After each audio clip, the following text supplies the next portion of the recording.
everyone. Thanks for coming back from the coffee break. I know it's tough. Actually, my guest for this fireside chat doesn't need any special introduction, especially if you've been to her keynote presentation yesterday, or some of you probably have been to Esther's workshop on angel investing yesterday. So Esther Dyson is an example of a Renaissance woman. Besides sitting on the board of 40-something companies, she also is a journalist, an author, a philanthropist, health and government transparency activist, and a space traveler. So, give me a hand. Thanks for coming, Esther. You probably don't remember, but we met in 2012. I was at a conference, it was at a conference either in Moscow or Luxembourg, and I pitched you my startup at the time. Well, anyway, it didn't go anywhere. So, and hence my first question. Recently, you made investment in Proof Pilot, the reference platform for scholars with development team based here in Lviv. Can you share with the audience how the decision-making process looked at your site? Like, in other words, what helped those guys to get the money from you? Okay. So first, I'll wait. There we go. First, I started my career as a fact checker, and I just have to say, I'm not on the boards of 40 companies. Anybody who's on the boards of 40 companies would not be doing a good job because it requires more time and effort. And I think they gave you wrong information, so. Sorry. It's okay. Also, I have not yet been into space. I have been weightless, and I've trained for 6 months in Star City, but I still, that's something I'm still planning to do. That is a goal rather than an achievement at this point. And so to answer your question, and I'm hoping this is going to be a fireside chat, not just two people talking in front of an audience in the dark. We at least got them to change the screen from a lot of movement to something quiet. So I met Matthew Amsden of Proof Pilot in an incubator. We talked a bit, it sounded interesting. You know, in the end, I ended up really liking what he was trying to do and seemed to have a good plan. He had, unlike most Americans, I'm comfortable with companies operating either in Ukraine or Russia. I understood the availability of deep talent here, so I made the decision to invest. I don't remember the specific conversation, and at some point you could actually ask Matthew, but. So you just liked the guy personally? Like, well, he knows what he's talking about? I liked the guy. I liked the project and the mission. It was relevant. He was fixing something that was clearly broken, which is, it's not medical per se. It's how to perform research, how to manage research subjects, how to motivate them to, if you're testing a drug, how do you get them to test the drug? How do you get them to report accurately whether they feel good or bad? How do you get them to keep showing up? How do you then manage the data and actually figure out what the evidence is? And that is something that's, they do it in research labs, but more and more medical work is actually done in real life. This protocol works if you do it in the lab and somebody's standing by you every day, but in real life, how do these medicines or how does this medical approach work?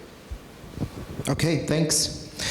So, taking it more in general. Yeah. Oh, thank you very much for the lights. Yeah, it's important to see the audience, right? Great.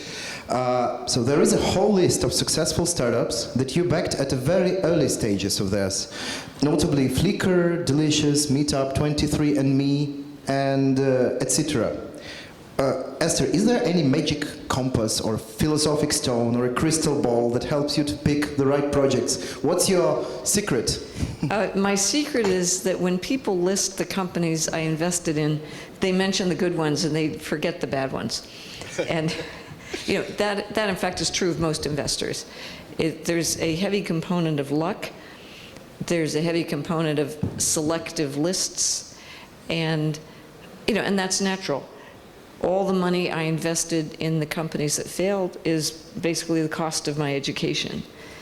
And all the money I made, some of it goes to cover the cost of my education, and some of it, with luck, I get to keep or reinvest. Mm-hmm. And yeah, I mean, I invest in things that I think are meaningful. I think a lot of people don't. I have an education both in economics. My parents are scientists. So I tend not to be, it's interesting, even though you would say, I like the person, I like the mission, but I'm not emotional in the way that many people are, oh, everybody's doing AI, I've got to do AI too, or virtual reality, or investors get swept up in these waves, and the first 2 or 3 people do very well, and then usually the rest of them, not so well. Right. You prefer to be like leader, not a follower in this, like opening new directions. Yeah, because I ask the question not what is everybody else doing, but what are they not doing that they should be doing? And often, if you ask that question, you tend to be first. Okay. Thanks. Well, in some sources there is information that you invested in Facebook at some stage, but I didn't find anything about it in Wikipedia article about you. Is it true? Wikipedia is not the world's most accurate. Well. So I have Facebook stock. I invested in it through Kleiner Perkins, mm-hmm. through a fund. So I did not make that decision. I was not that brilliant. But I got a lot of Facebook stock at 12 cents a share. And that is the money that is funding what I'm doing now, which is a nonprofit health initiative. Mm-hmm. It's a 10-year project, not in health care, which is what you do to fix things, but in actually producing health. So healthy environment, good food, prenatal care, childhood education, all the stuff that we know we should do, but we don't do. So the project that you mentioned is probably Hiccup, yes? Yeah. That's the latest venture. Yeah, it's called, so it's kind of a joke, and one thing I did the moment I started this, which was in May of 2013, it was the Health Initiative Coordinating Council, HICC, and then I added UP, just for fun. So I don't know whether you know the word hiccup. It's up. Yeah. So when I started this, I hired a CEO. I've seen many people, whether they're tech startups or they are charitable projects, the people who start something are not really good CEOs. They have vision, they have technical skills, but they're not really good managers, and that's certainly true of me. So I hired a CEO. And almost the first thing the CEO said to me was, hiccup? That's very clever, but nobody knows what it means. And I said, you're right, give me a better name. So the name is now Way to Wellville, as in being well, Way to Wellville, which at least to Americans means more. And yeah, that's this project. It's a 10-year project, and probably not of specific interest here, but it's my day job. Okay, so it's more like a charitable initiative, like a public initiative? Yeah, it's a non-profit initiative, but in a sense it's sort of scientific, and it's not, oh, the little children, I want to be nice. It's, this is stupid. We are letting people get sick, and then we are spending way too much money trying to pick them off the ground. Why not keep them healthy? Mm-hmm. So it's more, it's anti-stupidity.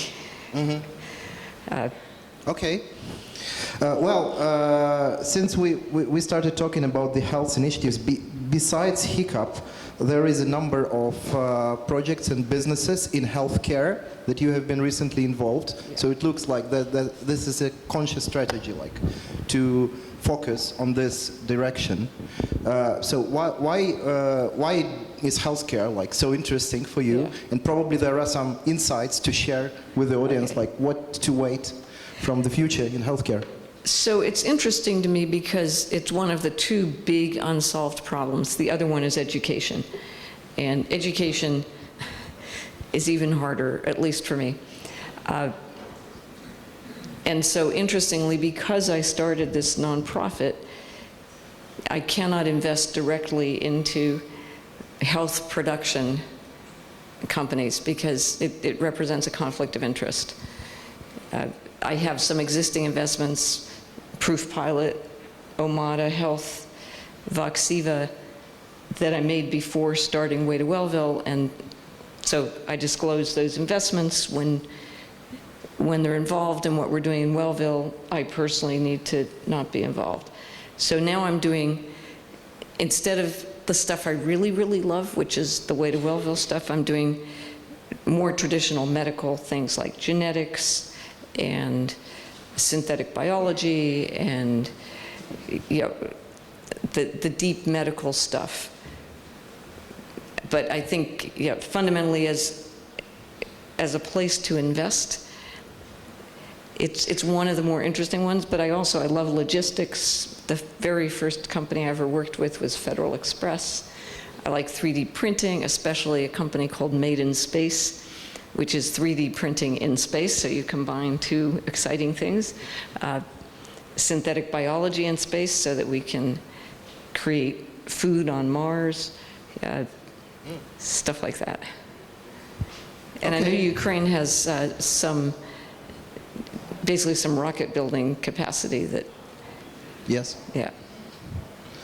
Well, if when reading your bio in different sources, it seems that you managed to be in so many places at once, doing lots of different things. How do you manage? Like any personal efficiency tips to share with the audience? Don't stay too late at parties, because you waste a lot of time at night, and then you waste more time in the morning because you feel terrible. Don't spend a lot of time watching TV or streaming movies. Work on airplanes. Don't have a family. All these. Because if you do have a family, you should spend time with them. I believe that firmly. But if you don't, it saves a lot of time. Okay, fair enough. Thank you. So I have exhausted my carefully prepared question list and opening the floor to the audience. So you are invited to share us at this fireside chat and ask your questions. Please be short, up to the point, and and hold microphone like this. Speak up, please. Do you hear me? Hello, Esther. Thank you very much for this conversation and chance to ask you several questions. I have actually two of them. First of all, you've mentioned right now that you are focusing on preventing the diseases, not on curing them. And a week ago, actually, Mark Zuckerberg announced that they will invest $3 billion together with his wife, exactly in the same thing. Will you join the forces? I would love for him to join forces with me. Of course.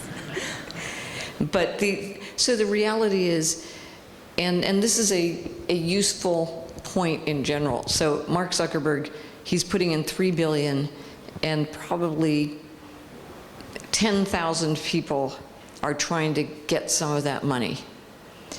There is somebody else, I don't know his name, who is putting in $300 million. Only 30 people know that guy's name. And so the chances of success with the guy you've never heard of are much bigger than the chances of success with Mark Zuckerberg. So we're trying to find some of those 300 million guys because there's much less competition for that money. Nonetheless, if Mark Zuckerberg calls, I'll answer. Of course.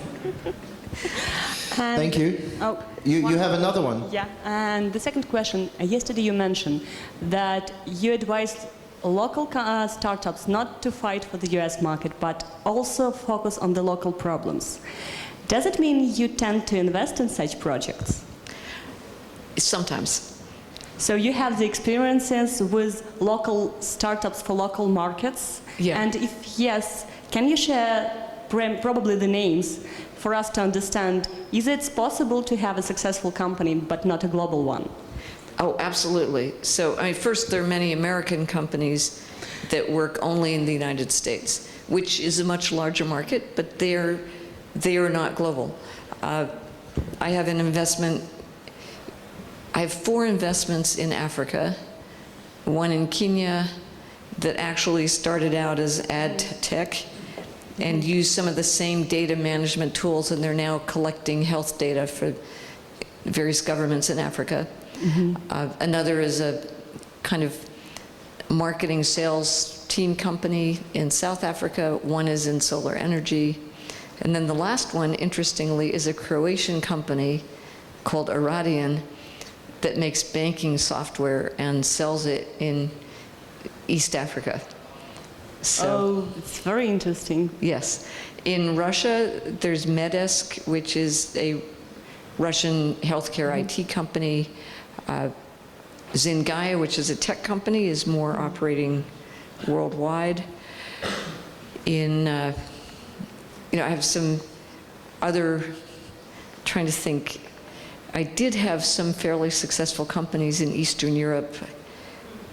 Most of them have now exited or something like that. And of course, Yandex, which is partly worldwide, but is fundamentally making money in the Russian market. I agree with you. Thank you. And- Thank you. We need to give opportunity to others to ask questions. So we have a lady over there who raised her hand. Do you still have a question before? No. Okay, so then a gentleman. She was Yes. just exercising. Hi, Esther. Hi, everyone. Esther, do you follow any teams or products that actually failed on you, or maybe you know some comeback success stories that so people came to you, they failed, and then they got back to the market with someone else or whatsoever? So the question is, someone I failed with me, but they succeeded later? Yeah, somewhat Yeah. like that. I'm sure there are many. I'm trying to think of a good example. I certainly have many that failed and then did not succeed later, but 1 or 2 that failed and I reinvested. That was David Yan from Cybica. He was the original money in Abbey, and now he's got a new company called Findio. Interesting question. Why do you ask? It was a topic throughout the entire event about the chemistry between the investors and the team. Yeah. So, like building personal trust or whatsoever, that's why. Yeah, I mean, certainly many investors make wrong decisions, so do I. But I'm trying to think I can't think right now of a good example of someone I turned down that later succeeded, but I'm sure there are some. Well, thank you anyway. Yeah. If I think of it later, I'll... Thank you. Next question, please. Anyone? Okay, we have a question here, please. My name is Rostislav. I have a question. Let's assume that some startup is pitching you with the idea. Slower. Slowly. Let's assume that some startup approach with you and trying to pitch you with the idea to create an artificial intelligence substitute to coach for training and fixing some basic mistakes in holding presentation, job interview, and sales pitch. Let's say in using the scenario-based simulation in virtual reality. What questions you put in return? Okay, is this a hypothetical question or is that your company? let's say it's like a venturing. Okay. I guess the first thing is I would ask to see a demo of how good it actually was. And it's an interesting idea. It's probably fairly useful. It all depends on the implementation, but it sounds like a worthwhile project. I mean, most people will come to you and they'll focus on the AI. And if you focus on the application and how well it's done, that's much more impressive, because it really is a question of implementation. It's not that AI is easy, but applying the AI effectively is what the business really has to do. And it's definitely a problem that people do bad job interviews, they do bad pitches, and having a tool that would help them do that better could be very useful. Okay. Please, any other questions? Oh, yes, please, go ahead. Thanks. My name is Oleg. Thank you for your speech. I have a question to you, and it's related to your point of view. When someone comes to you with a new startup, do you believe more in an idea or in a business plan? Neither. I believe in the person, or I would like to believe in the person, because the plan, the truth is, I've never seen a company that actually implemented its plan. Yeah. And that's appropriate. The plan is more like a model, and if you show me your numbers, I'm less interested in the numbers than in the equations in the spreadsheet. You know, which are your fixed costs, which are your variable costs? How would you adjust if your sales doubled? What would double in terms of your costs, and what would stay steady? If you decide to enter a new market or some product fails, how do you adjust your business? And what is the judgment of the person running that business? So the plan, and the same thing with the idea. You take your product and you put it out in the market, and suddenly you realize, oh, this is wrong, that's wrong, this could be better, this is what my competition is doing. Maybe you should do the same thing, or maybe you should actually do exactly the opposite thing so that you become differentiated in the market. But, you could, so it's very interesting. I'm in both the software business and the rocket business.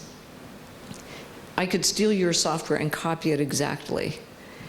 And I could steal your rocket plans, and I could not build that rocket ship. And the reality is, business is closer to the rocket ship. It's something living and breathing, and it exists out in the real world. So your idea, likewise, it's going to have to change. It might be a very clever idea. If it's clever enough, lots of people will copy it, and your ability to implement it better and to keep improving it and to keep adjusting it is what's really going to make you successful. So you want the team that can do that. Thank you. Please, lady in the first row, over there. Raise your hands in advance. This will save us some precious seconds. Or actually, I have a better model. You can stand up here in the front, and then everybody can see how many people are waiting, so they make their questions and their answers short. So everyone who has questions, just come over here, and you just queue for that, and then it will be a better dialogue setup, I think, as well. Hello, Esther. Thank you for your talk.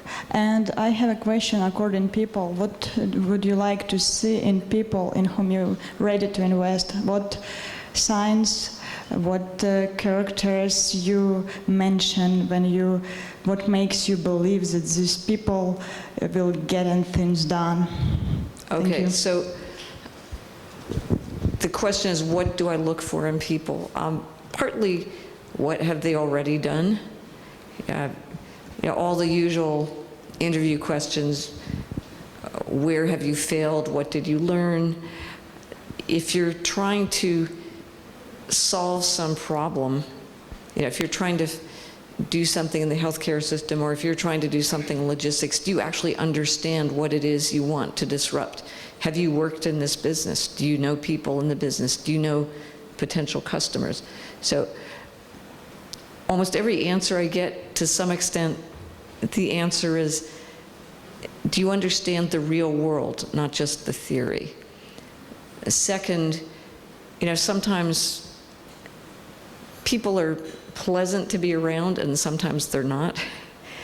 And it may not be fair, but if I find them unpleasant, chances are their customers might find them unpleasant. So it's not you needing to be the nicest person in the world, but if you can't convince me, and I'm trying to be nice and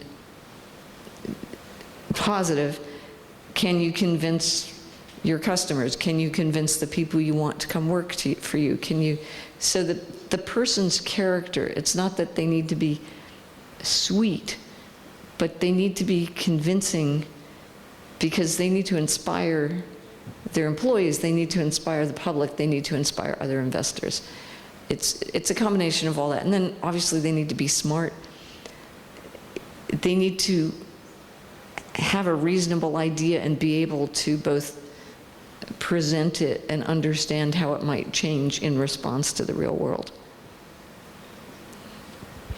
Thank you. So Nobody's standing no in one front. has came down. So He's coming again. Yes, Okay. please. The brave volunteer.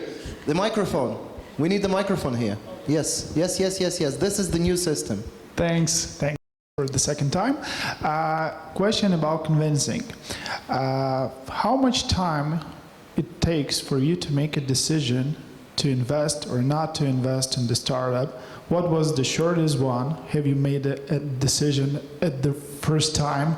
And what was the longest one? Okay, yeah. Sometimes I've made very quick decisions, and there are a lot of factors. Once I can't remember whether it was 5,000 or 10,000 to a woman who was referred by somebody else, and she had come to New York, and anyway, she had no place to live. So I lent her that money as an investment, and she turned out to be a terrible investment risk, and I lost my money. So that was not a very good story, but there have been a few more like that. Sometimes I immediately decide, but it still takes a while to confirm the decision. The longest, I don't know, probably, you know someone, it's interesting, you keep in touch, so probably a year or two, though I don't remember exactly. And I mean, the problem is if you wait 2 years, usually the pricing is not as attractive as it was when you first met them. But that's part of the dynamics of risk-taking and return on investment and early risk and so forth. So it really varies a lot. And another issue is, once or twice I've been the only investor in a company, and there are lots of jokes about this, but if it's only your money, then if they need more money, you're the one that either has to give more money or the company will have real problems. And you're much better off having other investors, both because it validates your judgment and because usually the company needs more than one angel investor can provide. Thank you. You're welcome. Thank you. Please. Thank you for good answers. My name is Lech. I would like to ask you a piece of advice. Could you please recommend us what kind of homework startuppers must do to increase their chances raise some angel investments? Thank What you. kind of homework? Homework. Okay, I yeah. mean, yes, you always need to Yeah. be prepared. Well, the best preparation is 2 years actually doing something. But again, you need a business plan that is not a single plan, but a kind of a set of contingency planning. You need an understanding of your marketplace. The best way to have that is to have worked in it. you need a team. Ideally, you need other people who know you and want to invest in you. All these things both are good signs, but they also actually are real assets that increase your chances of success. Thank you. Yeah. Okay, we have time for 3 more questions. Please calm down. If you want to ask a question, queue here. Okay? Please go ahead. Esther, you are a Space Travel Association member, and you envisioned like 6 years ago that people will live on Mars, and in one of the articles or interviews you said that you plan to retire on Mars. Yeah. So the question, But not too soon. yeah, so the question is if you still plan to do it, and I know Elon Musk is making this step closer and closer, and I would ask if you partner with him and if you talk to him about this, and if you do, would you pitch to him that Ukraine is building one of the best rockets, and it used to be Russian sphere, and that Ukraine is self-sustainable in building these rockets, and a lot of big international powers are looking at this asset, and I think the best for Ukraine would be to have Elon Musk to invest into this rocket shipbuilding in Ukraine. Yeah, I think Elon Musk sees it as competition. So you need, it's just like with Mark Zuckerberg. You need to find some other guy who's less famous but has almost as much money that would invest. And personally, I know Elon Musk. You know, I'm not actively talking to him about this. He's definitely one of the potential people, but there are a few others, including Jeff Bezos, whom I actually know quite a bit better. In fact, my brother kind of part-time works for Blue Origin, so that would probably be my first choice. But don't say that in public. I don't want to be. We'll keep this secret, right? Yeah. Okay, please. Hello, Esther. Can you recall the most mind-blowing idea which you invested in for an entire lifetime? Mind-blowing idea. No, I mean, probably the closest thing would be 23andMe, which is personal genetics for the consumer. And now it's not a mind-blowing idea, which was sort of the whole point. How do you make a mind-blowing idea seem normal? But other people might think traveling in space is the answer, so both of them. Thank you. Thank you. Okay, we have last question here. Thank you. My name is Kostya. I'm working for high performance computing industry, and nobody talk about it like as a future industry. What do you think about this industry? I think they're taking it for granted because most of what we're talking about needs high performance computing in one form or another. So we just assume you'll be there, so please stay. Okay, thank you. Thank you. So before we all go to lunch, Esther, maybe one thing, like one phrase, one little bit of wisdom. Imagine that everyone sitting here are startup founders. What is the single thing that you would all of them to hear today from you? Okay, so you probably saw this in Wikipedia, and I'll use it. And so I actually get royalties every year for this particular quote. Always make new mistakes. Don't make old ones, but keep making mistakes because that's how you learn. Thank you. Always make new mistakes. Esther Dyson.